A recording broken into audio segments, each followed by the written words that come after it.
इयत्ता 5च्या सर्व चिमुकल्या लेकरांना सप्रेम नमस्कार. सर्वांचं आपल्या युट्यूब चॅनलवर सहर्ष स्वागत आहे. तर मुलांनो, या ठिकाणी आपल्याला उपघटक 4.4 यामध्ये कागद मापन म्हणजे कागद कशा प्रकारे कागदाचं मापन करायचं, कागद कसा मोजायचा, रीम व दस्ता ही संकल्पना म्हणजे काय, रीमचा अर्थ काय होतो, दस्त्याचा अर्थ काय होतो, ग्रोस म्हणजे काय, डझन म्हणजे काय, हे सर्व भाग आपल्याला अगोदर या ठिकाणी शिकावा लागतो बेटा. मग काय, एक डझन म्हणजे 12 नग. आपल्याला माहित आहे, आपण कधीही बाजारामध्ये गेल्यानंतर केळी वगैरे घेत असो तर कशामध्ये घेतो, तर त्याचं मापन कशामध्ये करतात, डझन मध्ये करतात. डझन म्हणजे किती, मग 12 नगांचा एक डझन होतो. त्याचप्रमाणे जसं आपण केळी वगैरे घेताना डझन मध्ये घेतो, तसंच आपण कागदामध्ये सुद्धा एक डझन म्हणजे 12 नग होत असतात.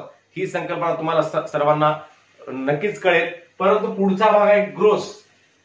ग्रोस म्हणजे काय, हा शब्द तुमच्यासाठी नवीन असेल बेटा. तर ग्रोस म्हणजे 12 डझनचा एक ग्रोस होतो. म्हणजे 12 नगाचा एक डझन आणि 12 डझनचा एक ग्रोस होतो बेटा. आणि एक दस्ता किती कागदांचा होतो, 24 कागदांचा एक दस्ता होतो. आणि 24 कागदांचा एक दस्ता होतो. आणि एक रीम जे आहे, एक रीम 20 दस्त्यांची एक रीम होते बेटा. आणि एक रीम म्हणजे 480 कागद, म्हणजे 20 दस्त्यांची एक रीम म्हणजे, आणि एका दस्त्यामध्ये किती कागद असतात, 24. मग 24 गुणिले 20 केलं तर 480 कागदांची एक रीम होत असते बेटा. मग यावर आधारित आपल्याला या ठिकाणी उदाहरणं सोडवायचे. फक्त 7 उदाहरणं आहेत बेटा. ह्या 7 उदाहरणाच्या द्वारे आपल्याला कागदाचं मापन कसं करायचं, कागद मापन ही संकल्पना समजून घ्यायची आणि त्यावर आधारित आपल्याला या ठिकाणी उदाहरणांचा अभ्यास करायचा बेटा. तर पहिलं उदाहरण आहे, 72 कागद बरोबर किती डझन कागद. 72 कागद सांगितले. मग एका डझन मध्ये किती कागद असतात बेटा, 12 डझन कागद असतात. मग 72 कागद म्हणजे अतिशय सोपं आहे, 72 भागिले 12 करून टाकायचं. 12 1 12, 12 2 24, 12 3 36, 12 4 48, 12 5 60, 12 सख 72 होते. म्हणजे सरळ 6 हे उत्तर आपल्याला अतिशय सोप्या पद्धतीने काढता येते. खूप सोपा प्रश्न आहे. म्हणजे 72 कागद म्हणजे 12 कागदांचा एक डझन होतो, म्हणून 12 ने 72 ला भागलं तर उत्तर 6 हे येते. म्हणजे पर्याय क्रमांक 1 आपण या ठिकाणी राईट केलेला आहे. पुढचा प्रश्न आहे, 3 रीम कागद बरोबर किती दस्ते कागद. आता एका रीम मध्ये किती दस्ते आहेत बेटा, 20 दस्ते आहेत. एका रीम मध्ये 20 दस्ते, 3 रीम मध्ये किती. सोपा प्रश्न आहे. कसा होते, 20 गुणिले 3 इथं करू आपण वाटल्यास. 20 गुणिले 3 बरोबर आहे 60 दस्ते. 60 दस्ते. किती दस्ते कागद, 60 दस्ते कागद.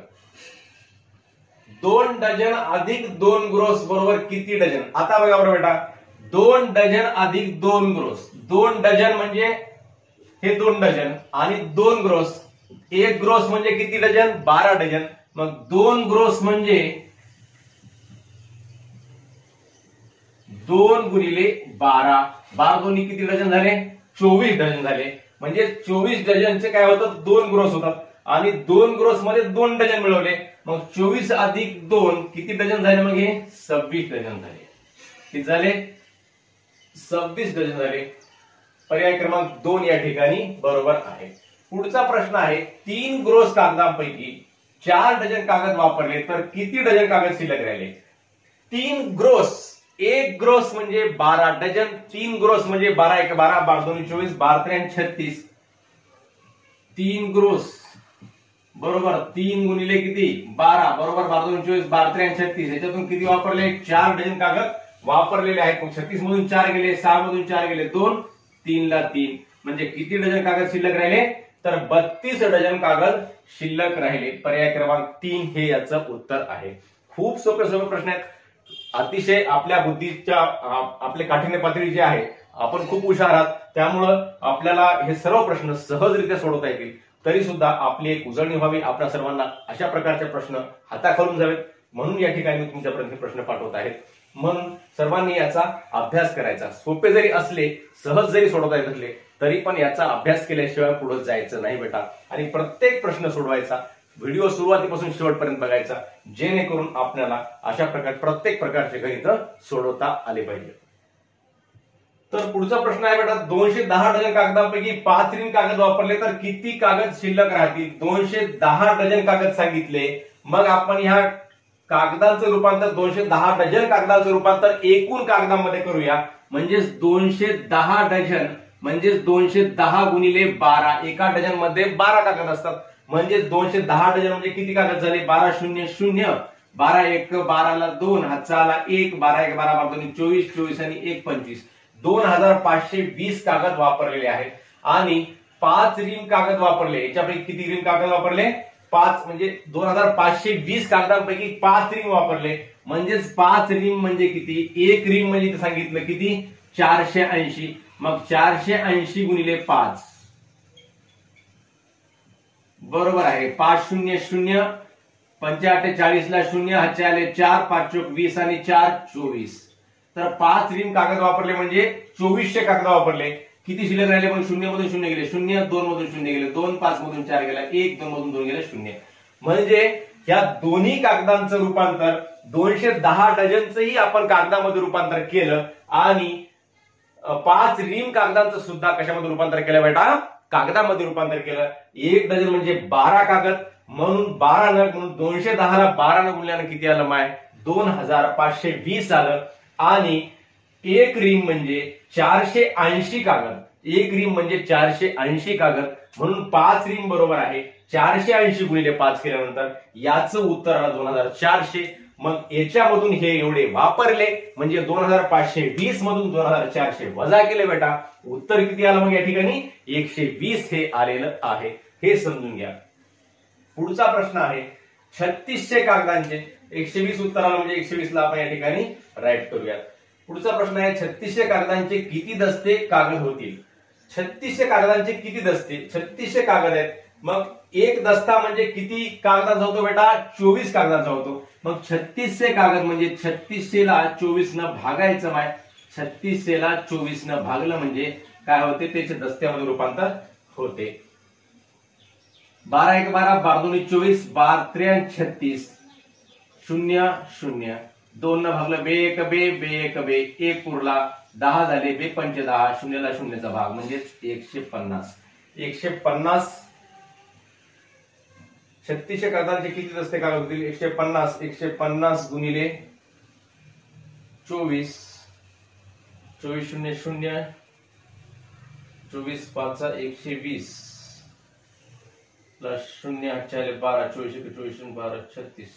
3600 कागदांचं 150 दस्ते सुद्धा त्याच्यामध्ये पर्याय दिलेला नाही. 6व्या प्रश्नाचं उत्तर सॉरी या ठिकाणी 150 दिलेलं आहे. शेवटचा 4 नंबरचं मी 50 लिहिलं चुकून. या ठिकाणी आहे 4 नंबरला 150 आणि मग याचं उत्तर आहे 150. चुकून इथं पर्याय लिहिताना 150 च्या ऐवजी 50 पर्याय लिहिला गेला होता म्हणून इथं उत्तर थोडंसं हे झालं आपलं. मग उत्तर आपलं बरोबर आहे 150 हे याचं उत्तर आहे. आता पुढचा प्रश्न आहे एका ट्रक मध्ये 375 रीम कागद चढवले. त्यापैकी पारगावात 2500 कागद उतरवले व उरलेले कागद खालापूर येथे उतरवले तर खालापुरात एकूण किती रीम कागद उतरवले? बघा बरं बेटा प्रश्न कसा आहे. 375 रीम कागद चढवले त्यापैकी 2500 दस्ते. आता इथं रीम आहे आणि इथं दस्ते सांगितलेले आहे. मग आपण 375 रीमचं काय करू? दस्त्यामध्ये रूपांतर करू. म्हणजे आपल्याला याची तुलना करता येते आणि याचं हे गणित आपल्याला सोडवता येते. 375 रीम म्हणजे किती दस्ते? 1 रीम म्हणजे 20 दस्ते. 375 रीम बरोबर आहे